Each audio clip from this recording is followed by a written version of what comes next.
More discussion with Emily Lee, a former member of the AUB Polygamy Group, next on Polygamy. What love is this?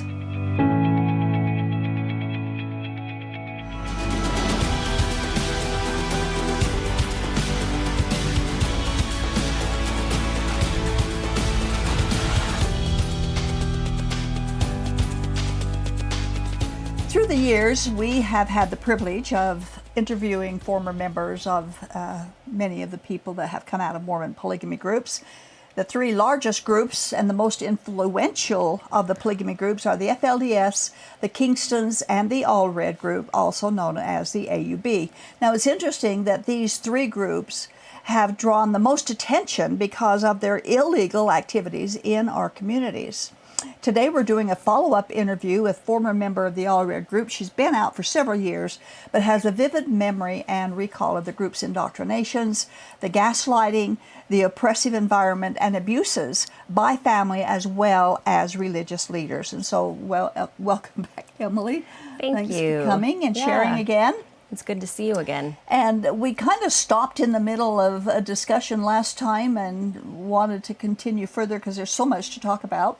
We could talk for hours. We could.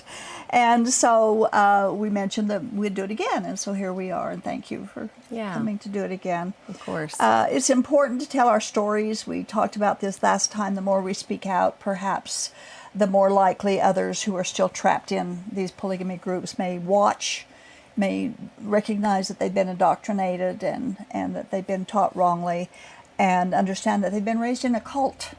Now, a lot of people don't like to call cults cult, but they are. They are. Cults are cults, and it's definitely hard to accept that you've lived in a cult or believed in a cult or been raised in a cult. Mm-hmm. Yeah, it's hard for a lot of them to admit, so they would just deny it. Yeah. Live in denial in that. In fact, God will be pleased. They're afraid that God will damn them or punish them if they leave, but God will actually be pleased if they leave their polygamy group because it is a cult and they're not teaching the right things about God. So He is pleased when they reject that and embrace the truth. Exactly. Of who He is. Yeah. They threaten people against leaving. All the while we were growing up, there's threats all the time of people leaving. What kind of threats did they give to you? Did they threaten you with about leaving? I don't remember a lot of threats as far as my physical person. It was more of spiritual damnation. Yeah. You won't be able to see your family. Everyone will go on without you. You'll either go to hell or to purgatory. I think most of it was that, or being cut off from the family. Yeah. And because there's so much parentification for children in polygamy, you're raising your younger siblings. And so if you leave, a lot of times you're having to leave behind siblings that you feel the only people you've ever known and loved. Right. Were you ever threatened with the buffetings of Satan? What does that mean? Yeah, obviously you weren't. Some people were. I think Karen Bradshaw talks about how she was threatened with the buffetings of Satan. And it depends on the polygamy group what that means. Yeah. But it's mostly just a life of horror, a life of awful, things going on, awful incidences, punishing of God. Yeah. God will punish you. Yeah. You're not protected. You're not safe. He turns you over to Satan and Satan can beat you up. Right. He has the ability to access you anytime if you're not part of a church. Yeah. There's a lot of people are threatened with that. In fact, there's a little booklet I got from the FLDS that talks about that. It was horrible. Oof. But, God desires freedom. He's the author of freedom. He desires the freedom of people. He doesn't desire them to be caught up in this bondage of religious organization or polygamy. Right. And what they teach you about him. Now, you were born, let's do a little bit of review. It's been a few weeks since we did the last one, so let's just do a little bit of review of your background. Yeah. You were born and raised in the AUB, which is the All Red Polygamy Group. And who was the leader as you were being raised, and who's the leader now, and your relationship to him? When I was born, Owen Allred was the leader of the church, and he came after Rulon Allred. And my father, David Watson, is the leader of the AUB currently. Mm-hmm. And he just became, what, about a year or so ago that he became the Yeah, leader? I think it was October of 21. So we're coming up on 2 years, Okay. going on 2 years. But Owen Allred was the leader at the time that you were being raised, so you were raised under him as the prophet Right. of the group. And Yep. he's the only prophet in the entire world for God? Did they teach that? The only true prophet. Well, yeah, the only true prophet. What about your triggering points? We all have triggering points after we escape religious cults. And there's a lot to learn, a lot to unlearn. And last time we discussed some of the things we struggled with, some of the things we had to unlearn. But did you have triggering points where something would be said, somebody would say something, or you'd think something, and it would just take you back, maybe give you some bad vibes, if you will, or something that would turn you emotionally Oh, so many upside down? things. So many things were triggering. So many things still are triggering, and I've been out for a long time. Yeah. What seems to be the strongest triggering point? I think probably one of the things that's the hardest is the notion of not being with family in heaven, not going to heaven. But as a Christian, you know better than Right, that. right. I know that, and I understand that. But still, it's something. But comes still, back and it's bugs almost you. like that flesh instinct. Like you almost don't have control over it. You hear certain things or think Yeah. certain things, and it just Bounces back to you. yeah, it's like that brief second of, and then you got to go, oh wait, that's not the truth. Yeah, I know the truth. Yeah, I have that with some relationship issues sometimes, and with money. That took me a long time because money all belonged to them. It didn't belong to me. I couldn't have money. I couldn't have certain things, and that triggered me for years and years. It doesn't much anymore, but every once in a while it'll bounce back to me. Yeah. And I think that people outside of the church are evil. So probably the thing that's been the hardest for me is being outside of the state of Utah. Oh yeah. So going anywhere, traveling anywhere, being anywhere that not having that close community, not having the You had the umbrella of Zion over yes, you. yes, Which was and the so protection it's of God. living in that bubble. Yeah. It just feels like being in this bubble, and you get outside of it, and it's dangerous. I'd forgotten about that, but that's true. That bothered me for a long time too. Yeah. After I got out. Yeah. I eventually realized God was everywhere. I didn't need to be here for him to protect me. Right. It's kind of strange the way those things do.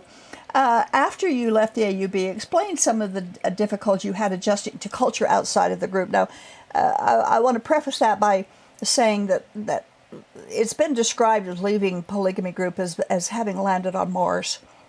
Or in a totally different foreign country where you don't know the culture, you don't know the language, you don't know the people, you don't know how they dress or how they eat. You just have to learn everything different. You really what were do. some of the things that you had to adjust to that was the most difficult for you, or the most surprising? Getting to know people, even just being out in the community in general, and operating every day, in the day-to-day world, and understanding that people aren't necessarily instinctively evil, and not everyone is going to harm me. And I think the anxiety, just the ingrained anxiety, just the fear of everything, and it's like not necessarily felt like going to Mars, but maybe like I came to Earth from Mars. Like I'm an alien and there's something wrong with me. In some way I'm broken and I'm not good enough. I'm not valuable enough. Just kind of this feeling of I'm not enough. That value issue is huge. Yeah, huge for me. exactly. What about trust issues? Did you trust people too much, or not? Did you not trust anybody when people outside of the group? I think it went both ways. I was probably extremely too trusting in certain ways and then not trusting enough in others. Getting to know friends, making girlfriends and getting to know people. That was always, I always struggled with that. I had a hard time with that. Did you have a hard time making friends, keeping friends, or being a friend? I had a hard time making friends and keeping friends.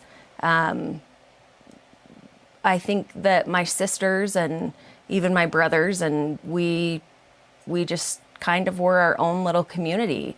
And I remember being about 21 years old and consciously telling myself, I'm going to be who I am and I'm going to make friends in this neighborhood. We had moved from Sandy to Harriman and built a home out there, and we moved into that home, and I had to talk myself through just be who you are. And funny enough, one of my very best friends to this day I met during that time, and we've had a great friendship over the years, raised our kids together. Did you freely tell them that you were from polygamy?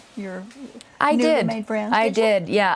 I felt like it was great to put that out there because if people had an issue with it, then I was going to find out at one point or another. So why not find out from the beginning? Yeah. Most of my siblings wouldn't say. That's interesting because I didn't. I was afraid to tell anybody I was from polygamy. I did make friends, and there were few, not a great deal of friends, but a few close friends that I was able to establish. But I never told anybody I was from polygamy. I was afraid to, and I was ashamed to, both. Yeah. There were times that I was ashamed.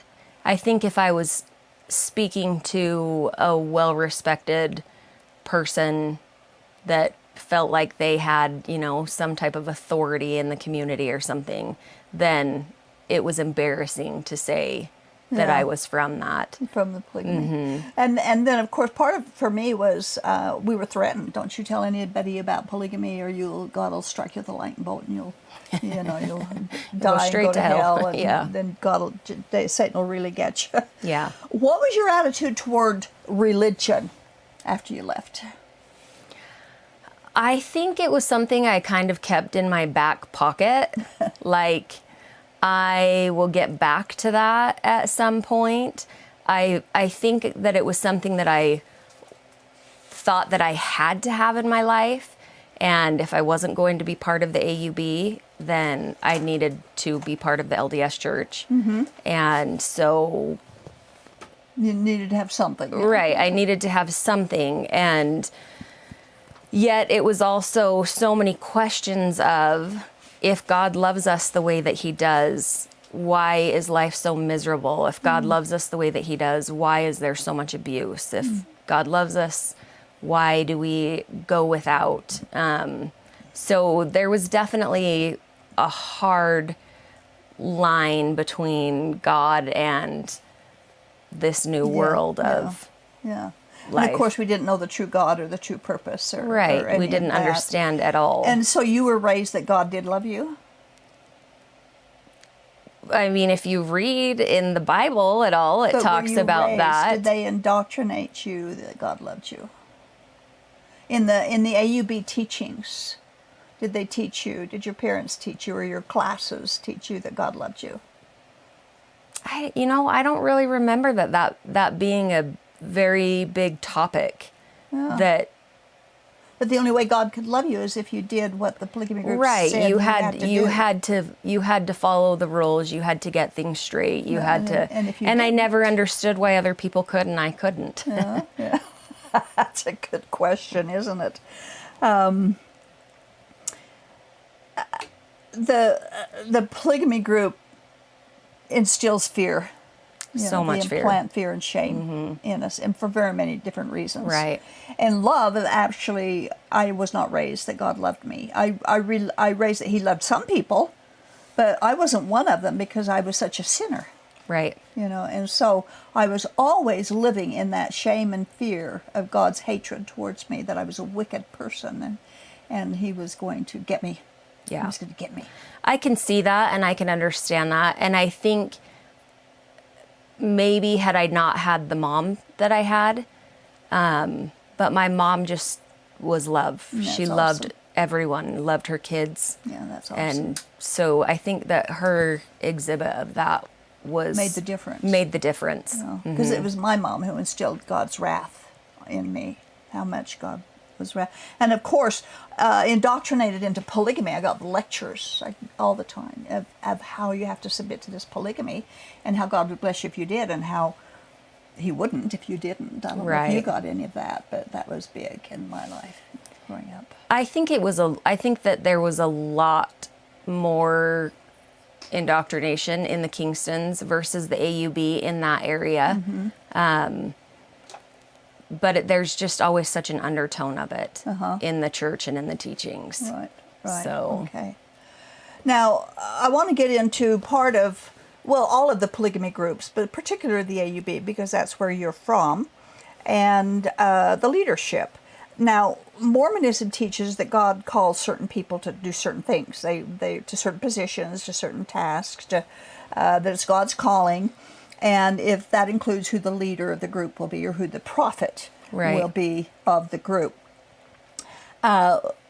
Previous prophets and leaders of the all-red polygamy group have been abusers and molesters and dishonest. They've been thieves, all sorts of things. Oh, yep. Did you ever wonder why God would appoint, why he would call dishonorable and corrupted men to lead his people?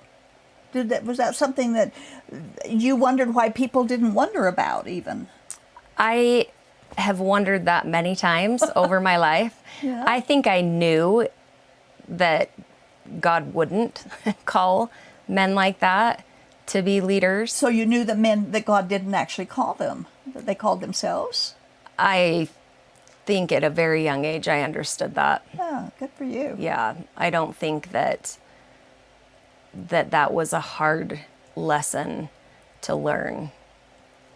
Well, it's really something. Of course, God knows the characters of everybody. He knows their secrets. Right. And so some people who even left Mormonism, or any of the polygamy groups would wonder, why would God choose a man like that to be the leader? If God called them to be the leader, why did he call them? There's always a reason. And in the AUB, there's a law. It's probably the law that you follow the most, and that is you do not speak ill of the prophet. So no matter what they do, no matter how horrendous it is, there's no accountability for sure for the prophet, but for the majority of the leaders. And we're going to talk about that too in a little bit later, about this accountability. There's several members of the council who were accused of sexual abuse. There's actually been a couple that went to prison for sexual abuse. But many of them were never held accountable. No. Why would they not be held accountable by the membership, or at least by the family members of those they abused? I mean, reality is reality. You can't speak ill of the leader, but look what he did. Right. What's the thinking? Is the thinking cut off somewhere? I don't understand the logic. That's definitely a question that I've asked many times. I've asked many times. Where is the accountability? Any answers? Why? There isn't an answer. The only thing that comes back is that it's a good old boys club. You scratch my back, I'll scratch yours. They have all seemed really corrupt from what I've known. Do you think that the failure to bring justice, to hold them accountable, enables others to become even more wicked or more evil or more abusive? 100%. Because they know they're not going to be held accountable. They know they're not going to be held accountable. I think it breeds so much abuse in every area of abuse, and I think that it teaches and raises narcissists and power-hungry, control hungry, crazy people. And this goes into something maybe you can't answer. I know I can't. I can guess, but do you think they really believe in God? That if there's a God, wouldn't God hold them accountable? Wouldn't God himself hold them accountable for what they've done? And yet they go on every day without having, it seems, seemingly, any accountability to God himself for all the evil they're doing. Yeah, I think that they believe in themselves, and they believe that they are gods, or they will become gods. Right. And they've been... But there's not a God of justice up there watching what they're doing. What do you think? How do they put that together in their minds? It's so confusing. Yeah. It's so confusing to me, because there should be justice. There should be accountability. And getting a stern talking to from a fellow councilman is not justice. That's not accountability. Mm-mm. And yet they have their own internal court system, or, you know, if you have an issue with a fellow member or someone, you know, that's part of the church, then you can take it to the council, as they say, and then the council will make decisions, and you're supposed to follow what the council says for you to follow and to do. And you're told that God has advised them this, though, right? Right. But he hasn't, and they don't follow through the majority of the time, at least from what I've seen in my experiences and in my life. What about the parents that have abused children, that have been abused by someone else? Now, there's a lot of abuse within families too, but I'm not talking about that. I'm talking about parents whose children have been abused by maybe council members or the leader. And yet, why don't they fight for their kids? Because they're brainwashed. They don't defend their children. They're indoctrinated, and they don't. It's like they're stripped of all common sense. You know, I had a conversation with my mom the other day in regards to this, and she, with big tears in her eyes, said, I should have handled that differently. I should have gone to the police. I should not have taken that to the council. Wow. And I was definitely a little taken aback to hear her say that, but I was also grateful to hear her say that. Yeah, for sure. You know, it makes me think of when you go to the national parks, they have all kinds of, especially where there's bears, they'll have watch out for the bears, watch out for wild animals, and so on and so forth. And particularly mama bears are dangerous, right? If they've got little cubs, they're particularly dangerous to defend. They'll do anything to defend their cubs, keep their children safe, their cubs safe. On the same note, mothers in polygamy who themselves have suffered so deeply in the culture as plural wives, will offer their daughters as sacrificial offerings to the older men in the polygamy group, and yet nature doesn't take over. The mama bear syndrome doesn't take over. Yeah. I know they're brainwashed, and I know that, but why doesn't this innate parental protection come to play? I think it's twofold. I think it's the indoctrination, and I think it's that most of them are living in survival mode. They can barely keep their heads above water. They have 6 to 12 kids, and they're raising them on their own. They're, you know, going to as many of their church meetings as they can. They're being emotionally, sometimes physically, even sexually abused by their husbands. Or someone else. Yeah. Even their own sister wives. And I think that some do the best that they can, and some are just as narcissistic as the men, and it gives them glory, it gives them light. And being raised, I mean, generationally, it has to break down, because each generation is going to be taught by a broken generation. Right. And so it just breaks down more and more and more as you go through the motions of the generational polygamy in the groups leading. Sad. It is very sad. It is sad. Did that happen in your family? I mean, you talked about your mother being sad.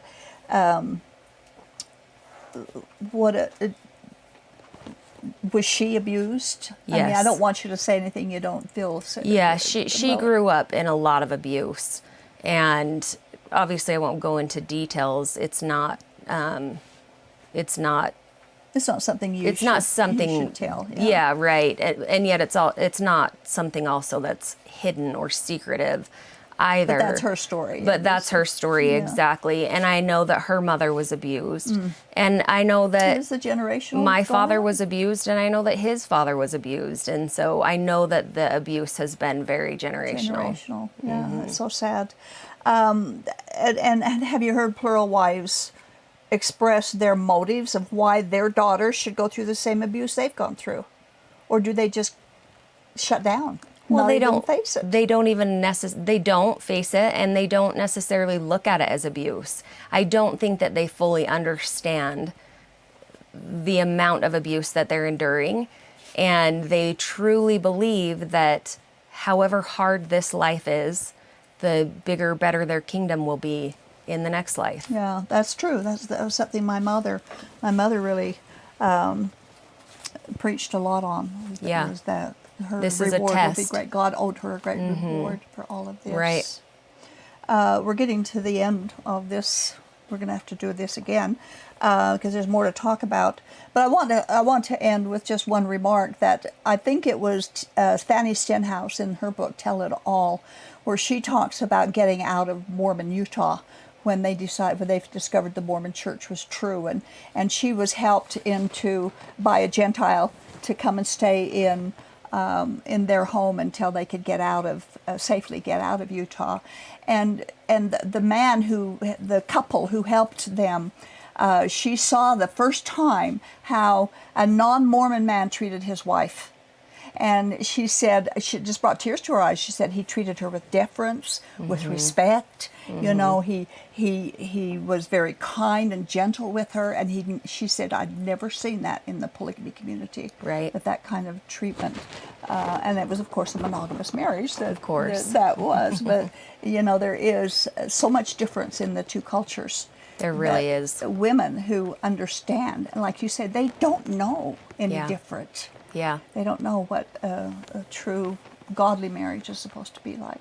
Well, we're going to do this again. This was only part one of the third part. So watch next time as we continue with our discussion with Emily. And thank you for watching.